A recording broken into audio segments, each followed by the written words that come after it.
Maybe you're in the same boat as me. I'm new to Amazon FBA, and I'll tell you what I don't want to do, and it's make all the mistakes beginners make. So Kyle, please help me. How can I prepare and make sure I don't make the same mistakes everyone else seems to make? What's up, guys? All right, these are 6 mistakes that Amazon FBA sellers are making day in and day out. Do not be one of those sellers. Let's go. First one that we're going to talk about is branding, okay? So many sellers don't think about branding, okay? And what I mean by that is, you know, they might start selling a picture frame, let's say, and then all of a sudden after that, they follow that up with a set of resistance bands or something crazy like that. I mean, to each their own. You do what you want to do. In my opinion, I think branding is the way to go. What do I mean by that? Well, if you're going to sell those resistance bands, you might want to sell something that is related to them in that same niche, in that same category. And there's a ton of different reasons for this, but I'm just going to tell you really quickly, you can retarget customers that have previously bought from you. If you do it the right way, you can try to sell to the same customer base if you want to. Just in general, somebody goes to your storefront and all of a sudden, maybe instead of just buying one item, they buy 2 or 3 when they're there, because you have related items. Instead of having, like I said, these things that don't make any sense being together, you're actually creating a brand around that particular type of product, okay? So you need to think of it that way. It's going to make your business more effective typically in the future, and it's also going to make it probably more viable and more valuable should you ever decide that, you want to sell it at some point. So tip number 1, and these are in no particular order, but mistake number 1 is people don't brand stuff nearly as much as they should be.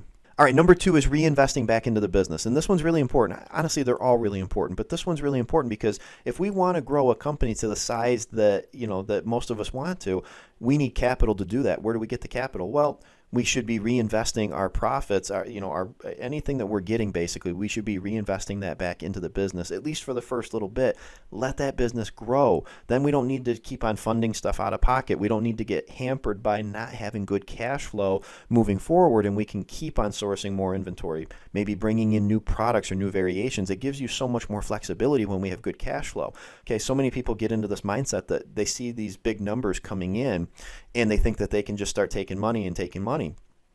And, to each their own. If that's what you want to do, again, you do what you want to do. For me, if I want to grow a big company, I need resources, I need capital, and the only way to do that is we need to reinvest back into the business to let that grow. And then eventually, yes, once we have grown it to a point where we're happy with it and we can sustain that, then you know what, we can enjoy some of that. And again, it's your business. You do what you want to do. But if we want to grow a big business, you got to reinvest that money. All right, next is going to be differentiation. So number 3, and again, they're in no particular order. We're talking differentiation.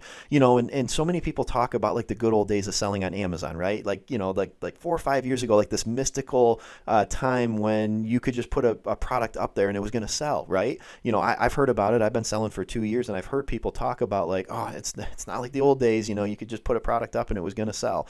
And so many people still fall into this trap, though.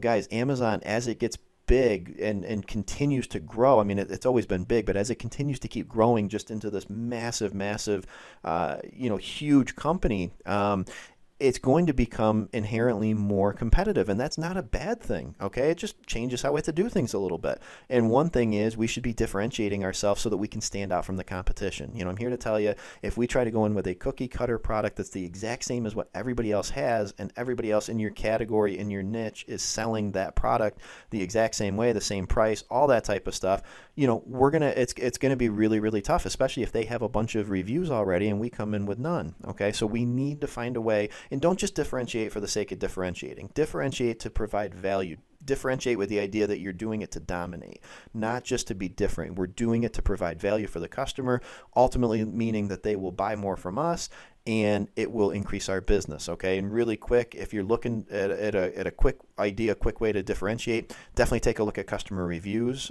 They will lead you in the right direction as far as what the market's looking for. Look for commonalities, common problems that customers are having with a product, and see if there's a solution for it.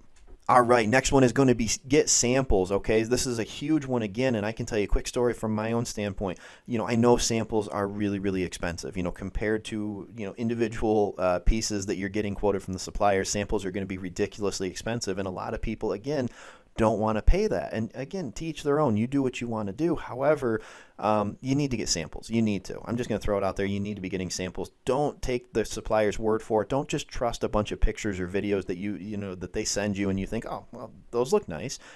get your hands on the product, get your eyes on the product, and make sure that it looks the part, make sure it feels the part, make sure everything on it is exactly the way that you want it. Because you know what, if we spend, you're not going to be happy if you spend a couple $1,000s or more on an initial order. It gets to Amazon and all you get is terrible 1-star reviews because the product is garbage. I can tell you, I almost sourced 2 products when I first started, and fortunately I ordered samples and was able to verify that they were not any good. The samples were not good at all, and I backed out of doing those products, and I'm so thankful that I backed out of those and I didn't end up doing them, because ultimately it would have been a huge mistake, and it led me to the products that I have now, which are much better products and currently are doing extremely well for me. So, yes, get samples. You need them. Number 5, take your time. Okay, and this is a huge one because so many people get so amped up and want to just get going. We're rocking and we're rolling and we want to get those sales flowing in. And we cut corners. No, guys, don't cut corners. Yes, we're going to make mistakes. It's going to happen regardless. It's business. You're going to make mistakes, and we want to learn from those mistakes. But why not try to minimize how many mistakes we're making by taking our time, doing our due diligence, and ultimately making sure what we're trying to do it makes sense. It's the right thing to be doing, right? And one area where so many people try to cut corners, I mean, there's a lot of areas. But one area they really try to is product research. And, don't let that be you. Don't cut corners on product research. Don't take the easy way out. Don't do anything like that. Do your due diligence on the market. Make sure that product makes sense.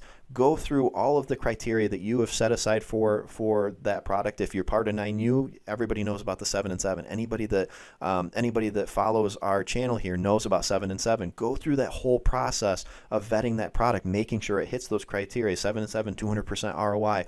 All these other things that go into it. We're not going to get too deep into that, but check out all that stuff and make sure that makes sense.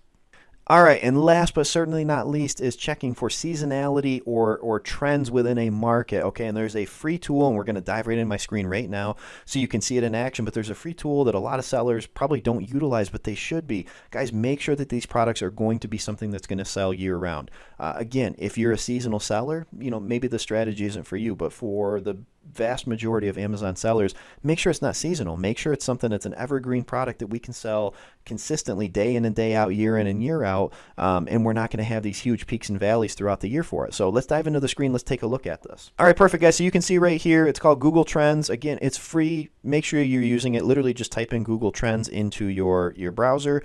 This will pull up, and then the cool thing is I've already kind of preloaded all this stuff into here to speed this up, but basically you just type a search term in. You give it a search term, and this is going to give you the interest levels of that particular search term over time. So to show you an example of a seasonal product that this is going to pick up on, Christmas tree skirt. I mean, obviously that one should be pretty obvious anyway. But again, let's just use this for an example.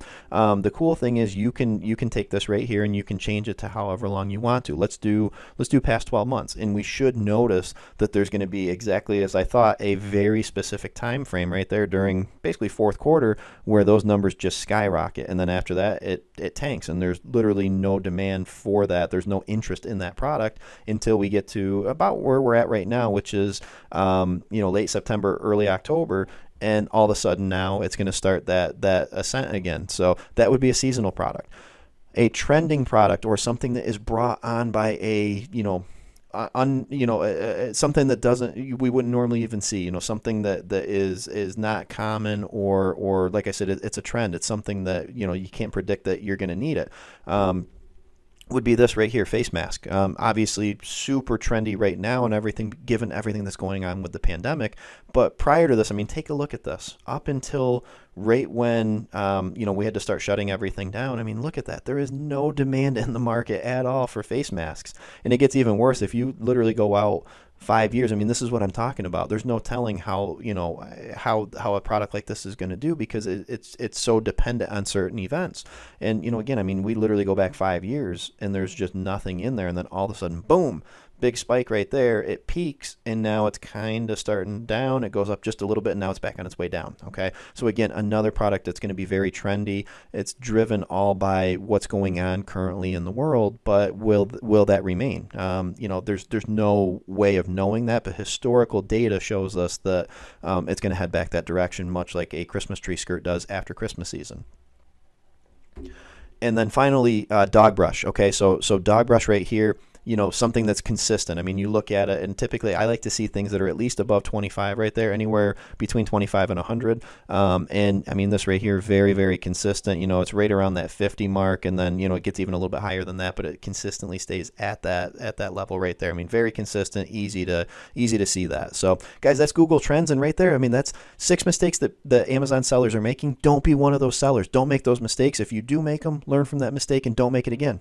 Hey guys, thanks so much for watching. If you liked that video, then I definitely know you're gonna like this one too. Yep, and I made it just for you guys, so click the right link below. here.